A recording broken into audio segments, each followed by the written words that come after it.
kita lanjutkan dengan nama Allah kita hidup, yaitu dengan nama Allah Ar-Rahman Ar-Rahim. Untuk mendapatkan gambaran tentang bagaimana Rahman dan Rahimnya Allah, maka Rasulullah SAW mengilustrasikan dengan sebuah ilustrasi yang sangat luar biasa. Rasulullah SAW menceritakan dari Allah Subhanahu wa Ta'ala, firman Allah atau kita sebut Haditsul Qudsi.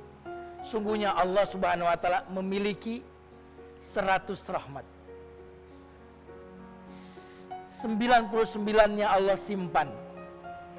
Satu rahmat Allah turunkan ke muka bumi ini, dibagi rata kepada makhluk-makhluknya. Semuanya, tidak ada yang tersisa. Yang satu ini dibagi rata.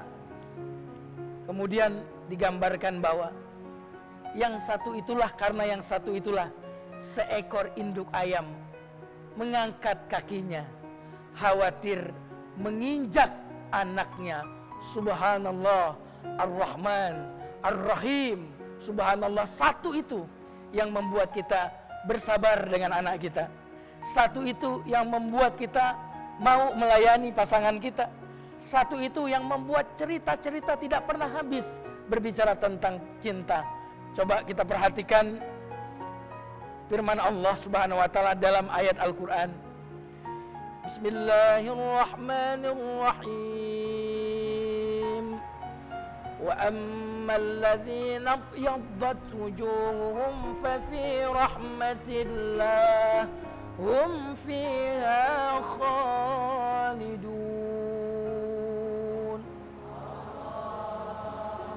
Adapun orang yang putih wajahnya, maksudnya ahli sorga, yang ahli ibadah, fa fi rahmatillah, di dalam rahmat Allah. Apa yang dimaksud dengan rahmat Allah? Di dalam sorga.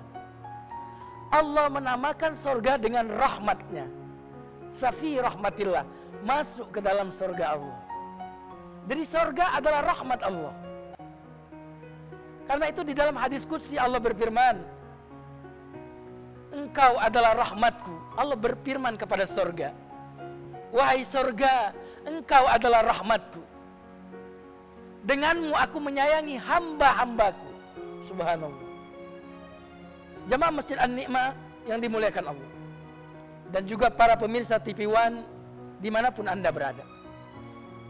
Dalam sebuah riwayat disebutkan, ada seseorang yang timbangan dosanya lebih berat daripada amalnya. Kira-kira kalau lebih berat dosanya daripada pahalanya, di mana tempatnya kira-kira? Di neraka. Tapi kalau ada satu saja yang ngasih kebaikannya, ini insya Allah masuk surga ini. Kata Allah kepada laki-laki ini, kepada seseorang ini, mintalah satu kebaikan, niscaya pahalamu akan lebih berat. Lalu dia ketemu ibunya, wahai ibuku, aku minta satu saja kebaikanmu, pahalamu. Tapi ibunya mengatakan, diriku, aku saja butuh. Lalu dia pergi kepada anak-anaknya. Anaknya pun mengatakan, diriku, aku juga butuh. Lalu tidak lama kemudian, ada seorang laki-laki yang lewat, yang dosanya setinggi gunung. Subhanallah. Itu saking banyaknya dosanya.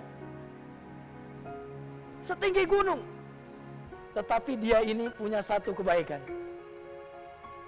Lalu orang yang tadi lebih berat dosanya tadi menghampiri laki-laki ini. Wahai fulan, engkau punya satu kebaikan dalam hidupmu, sementara yang lain adalah keburukan. Berikanlah kepadaku satu kebaikanmu itu. Lalu seorang laki-laki ini, karena dia mungkin sudah terlanjur, sudah masuk neraka, ada satu kebaikan, kasih saja satu. Apa yang terjadi?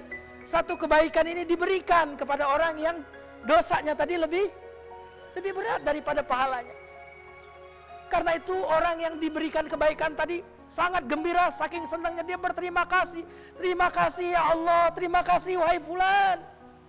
Dan melihat itu Allah Subhanahu wa Ta'ala pun berkata kepada seorang yang memberikan pahalanya tadi, yang satu tadi, wahai fulan, engkau, akulah Ar-Rahman, kata Allah kepadanya. Akulah Ar-Rahman. Aku lebih penyayang daripada semua penyayang di muka bumi ini. Aku lebih berhak memberinya daripada engkau. Kalau demikian wahai fulan, masuklah engkau ke surga bersamanya. Subhanallah, Ar-Rahman. Inilah salah satu yang kita bahas, menarik sekali tentang Ar-Rahman Ar-Rahim. Mungkin di segmen ini ada yang mau bertanya? Ya, Assalamualaikum, nama saya Ibrahim dari Palembang. Dari Palembang, sama Pak, saya juga dari Palembang. Ya, saya akan ini nanya, apakah kita menyayangi orang agama lain akan mendapatkan pahala atau tidak? Ya. Subhanallah, pertanyaan yang sangat luar biasa. Assalamualaikum Warahmatullahi wabarakatuh. Waalaikumsalam warahmatullahi wabarakatuh. Apakah menyayangi orang non-muslim yang tidak seagama akan mendapatkan pahala? Jangankan non-muslim, setiap binatang yang punya hati yang basah itu ada pahala. Karena itu ada orang yang masuk neraka gara-gara ngurung kucing dalam hadis Nabi, dan ada orang yang masuk surga gara-gara menolong anjing. Subhanallah. Kita tidak mungkin memikirkan dua hal dalam waktu yang sama. Jika yang kita pikirkan kebaikan, keburukan pun minggir.